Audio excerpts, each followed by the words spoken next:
ആകാശവാണി. നമസ്കാരം. പ്രത്യേക വാർത്താ ബുള്ളറ്റിൻ വായിക്കുന്നത് ബിന്ദു. പുകയില ഉൾപ്പെടെയുള്ള ലഹരി ഉപഭോഗത്തിൽ നിന്ന് രാജ്യത്തെ യുവജനങ്ങൾ വിട്ടുനിൽക്കണമെന്ന് ആഹ്വാനം ചെയ്ത് ഉപരാഷ്ട്രപതി CP രാധാകൃഷ്ണൻ.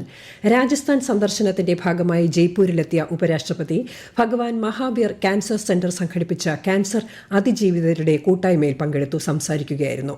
രാജസ്ഥാൻ സർവകലാശാലയുടെ 35ാമത് ബിരുദദാന ചടങ്ങിലും ഉപരാഷ്ട്രപതി പങ്കെടുത്തു.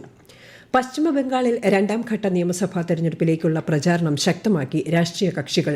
കേന്ദ്ര ആഭ്യന്തരമന്ത്രിയും മുതിർന്ന BJP നേതാവുമായ അമിത് ഷാ ജമാൽപൂരിലും ഹൌറയിലെ ശ്യാംപൂരിലും പൊതുയോഗങ്ങളെ അഭിസംബോധന ചെയ്യും. കോൺഗ്രസ് നേതാവ് രാഹുൽ ഗാന്ധി ഹുഗ്ലിയിൽ റാലികൾ നടത്തും. തൃണമൂൽ കോൺഗ്രസ് മേധാവിയും മുഖ്യമന്ത്രിയുമായ മമതാ ബാനർജിയും പ്രചാരണ രംഗത്ത് സജീവമാണ്. സംസ്ഥാനത്ത് കനത്ത ചൂട് തുടരുന്ന സാഹചര്യത്തിൽ ഉഷ്ണതരംഗ സാഹചര്യം വിലയിരുത്തുന്നതിനായി മുഖ്യമന്ത്രി പിണറായി വിജയന്റെ അധ്യക്ഷതയിൽ ഓൺലൈനായി ഉന്നതതല യോഗം ചേർന്നു. പ്രധാന മാർക്കറ്റുകൾ, ബസ് സ്റ്റാൻഡുകൾ എന്നീ പൊതു ഇടങ്ങളിൽ ആവശ്യത്തിന് വെള്ളം, ORS, സൂര്യാഘാത പ്രഥമ ശുശ്രൂഷ സൌകര്യങ്ങൾ എന്നിവ ഒരുക്കാൻ യോഗത്തിൽ തീരുമാനമായി. ആരോഗ്യ കേന്ദ്രത്തിലെ ജീവനക്കാർ, തദ്ദേശ സ്ഥാപനങ്ങളിലെ ജനപ്രതിനിധികൾ, ഉദ്യോഗസ്ഥർ, സർവീസ്, ട്രേഡ് യൂണിയൻ, സന്നദ്ധ സംഘടനകൾ എന്നിവർ ഇക്കാര്യത്തിൽ ഏകോപിതമായ പ്രവർത്തനം നടത്തണമെന്ന് മുഖ്യമന്ത്രി നിർദ്ദേശിച്ചു.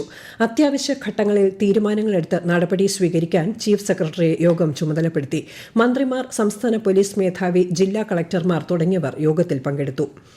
സംസ്ഥാനത്തെ എല്ലാ സ്കൂളുകളിലും ഏപ്രിൽ, മെയ് മാസങ്ങളിൽ നടത്തുന്ന പരിശീലന പരിപാടികൾ രാവിലെ 10:30 അവസാനിപ്പിക്കണമെന്ന് ബാലാവകാശ commission. NCC, NPC, scouts and guides parade, assembly, വിനോദയാത്രകൾ തുടങ്ങിയവ പൂർണ്ണമായും ഒഴിവാക്കണമെന്നും കമ്മീഷൻ ഉത്തരവിട്ടു. പശ്ചിമേഷ്യൻ യുദ്ധം അവസാനിപ്പിക്കുന്നതിനായി ഇറാൻ US രണ്ടാംഘട്ട സമാധാന ചർച്ചകൾക്ക് വഴി തുറക്കുന്നതായി സൂചന. ഇറാൻ വിദേശകാര്യമന്ത്രി അബ്ബാസ് അരാക്ചി ഇന്നലെ ഇസ്ലാമാബാദിൽ എത്തി. അമേരിക്കൻ പ്രസിഡന്റിന്റെ പ്രത്യേക പ്രതിനിധിയായി സ്റ്റീവ് വിറ്റേവ്കാഫും ജെറേഡ് കുഷ്നറും അബ്ബാസ് അരാക്ചിയുമായി ചർച്ചകൾക്കായി തിരിക്കുമെന്ന് വൈറ്റ് ഹൌസ് അറിയിച്ചു. ചർച്ചകൾ നേരിട്ട് നടത്തുമെന്നും വൈസ് പ്രസിഡന്റ് JD വാൻസ് വാഷിംഗ്ടണിൽ നിന്ന് ചർച്ചകൾ തുടരുമെന്നും White House press secretary Karoline Leavitt മാധ്യമപ്രവർത്തകരെ അറിയിച്ചു. പ്രധാനമന്ത്രി നരേന്ദ്രമോദി ആകാശവാണിയിലൂടെ ജനങ്ങളുമായി ആശയങ്ങൾ പങ്കുവയ്ക്കുന്ന പ്രതിമാസ റേഡിയോ പ്രഭാഷണ പരിപാടി മൻ കി ബാത്ത് നാളെ രാവിലെ 11 മണിക്ക്. പരിപാടിയുടെ 133ാം പതിപ്പാണിത്. ആകാശവാണിയിലും ദൂരദർശനിലും മൻ കി ബാത്ത് തത്സമയം ലഭ്യമാകും. 2027 സെൻസസിനായി എല്ലാ സംസ്ഥാനങ്ങളിലും കേന്ദ്രഭരണ പ്രദേശങ്ങളിലും 1855 എന്ന ദേശീയ toll free help line number പ്രവർത്തനക്ഷമമായതായി രജിസ്ട്രാർ ജനറലിന്റെയും സെൻസസ് കമ്മീഷണറുടെയും ഓഫീസ് അറിയിച്ചു.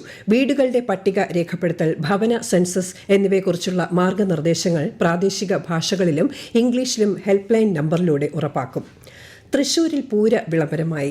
നെയ്തലക്കാവിലമ്മയുടെ തിടമ്പുമേന്തി ഗജവീരൻ എറണാകുളം ശിവകുമാർ തെക്കേ ഗോപുര നട തുറന്നു. നാളെയാണ് ചരിത്രപ്രസിദ്ധമായ തൃശൂർ പൂരം. മുണ്ടത്തിക്കോട് വെടിക്കെട്ട് അപകടത്തിന്റെ പശ്ചാത്തലത്തിൽ വെടിക്കെട്ട് പൂർണ്ണമായും ഒഴിവാക്കിയും കുടമാറ്റത്തിന്റെ സമയം വെട്ടിക്കുറച്ചുമാണ് ഇത്തവണത്തെ തൃശൂർ പൂരം നടക്കുക. പത്തനംതിട്ട ചന്ദനപ്പള്ളി ഓർത്തഡോക്സ് വലിയ പള്ളിയിലെ പെരുന്നാളിനോടനുബന്ധിച്ചുള്ള വെടിക്കെട്ട് ഉപേക്ഷിച്ചു. തൃശൂർ മുണ്ടത്തിക്കോട് ദുരന്തത്തിന്റെ പശ്ചാത്തലത്തിൽ പള്ളി ആഘോഷങ്ങൾ ലളിതമാക്കണമെന്ന ഓർത്തഡോക്സ് സഭ അധ്യക്ഷന്റെ നിർദ്ദേശത്തെ തുടർന്നാണ് തീരുമാനം. ഇന്ത്യ ദക്ഷിണാഫ്രിക്ക വനിതാ T20 ക്രിക്കറ്റ് പരമ്പരയിലെ 4ാം മത്സരം ഇന്ന് ജോഹന്നാസ്ബർഗിൽ നടക്കും. ഇന്ത്യൻ സമയം രാത്രി 9:30 മത്സരം. ആദ്യ 3 മത്സരങ്ങളും വിജയിച്ച ദക്ഷിണാഫ്രിക്ക ഇതിനോടകം പരമ്പര സ്വന്തമാക്കിയിട്ടുണ്ട്. IPL ക്രിക്കറ്റിൽ ഇന്ന് 2 മത്സരങ്ങൾ. വൈകിട്ട് 3:30 നടക്കുന്ന മത്സരത്തിൽ ഡൽഹി ക്യാപിറ്റൽസ് പഞ്ചാബ് കിങ്സിനെ നേരിടും. രാത്രി 7:30 രാജസ്ഥാൻ റോയൽസ് സൺറൈസേഴ്സ് ഹൈദരാബാദുമായി ഏറ്റുമുട്ടും. കേരളത്തിലെ പ്രമുഖ ആത്മീയ നേതാവും നാരായണ ഗുരുകുലത്തിന്റെ തലവനുമായ ഗുരു മുനി നാരായണ പ്രസാദ് അന്തരിച്ചു. ഇന്ന് രാവിലെ തിരുവനന്തപുരത്തായിരുന്നു അന്ത്യം. 87 വയസ്സായിരുന്നു. 1968 ശ്രീനാരായണ ഗുരുവിന്റെ ദർശനത്തിനായി സമർപ്പിച്ച ആത്മീയ സമൂഹമായ നാരായണ ഗുരുകുലത്തിൽ ചേർന്ന അദ്ദേഹം 1999 അതിന്റെ തലവനായി. മികച്ച എഴുത്തുകാരനും തത്വചിന്തകനുമായ മുനി നാരായണ പ്രസാദ് ഇന്ത്യൻ തത്വചിന്തയെക്കുറിച്ച് 100-ലധികം പുസ്തകങ്ങൾ രചിച്ചിട്ടുണ്ട്. പത്മശ്രീ, കേരള സാഹിത്യ അക്കാദമി അവാർഡ് എന്നിവ ഉൾപ്പെടെ നിരവധി ബഹുമതികളും അദ്ദേഹത്തിന് ലഭിച്ചിട്ടുണ്ട്.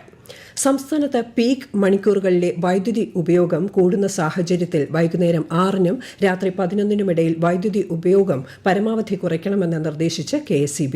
6 മണിക്കു ശേഷം വൈദ്യുതി കൂടുതൽ ആവശ്യമുള്ള ഉപകരണങ്ങളുടെ ഉപയോഗവും വൈദ്യുതി വാഹന ചാർജിംഗും കുറയ്ക്കേണ്ടതാണെന്ന് ബോർഡ് വാർത്താക്കുറിപ്പിൽ അറിയിച്ചു. ആകാശവാണി തിരുവനന്തപുരം പ്രാദേശിക വാർത്താ വിഭാഗം അവതരിപ്പിക്കുന്ന പ്രത്യേക പരിപാടിയായ നല്ല വാർത്ത എല്ലാ ശനിയാഴ്ചയും വൈകുന്നേരം 6:40 പ്രക്ഷേപണം ചെയ്യുന്നു. വൈകുന്നേരത്തെ പ്രാദേശിക വാർത്തകൾക്കു ശേഷം നല്ല വാർത്ത കേൾക്കാവുന്നതാണ്. പ്രത്യേക വാർത്താ ബുള്ളറ്റിൻ കഴിഞ്ഞു. അടുത്ത വാർത്താ പ്രക്ഷേപണം വൈകിട്ട് 6:30.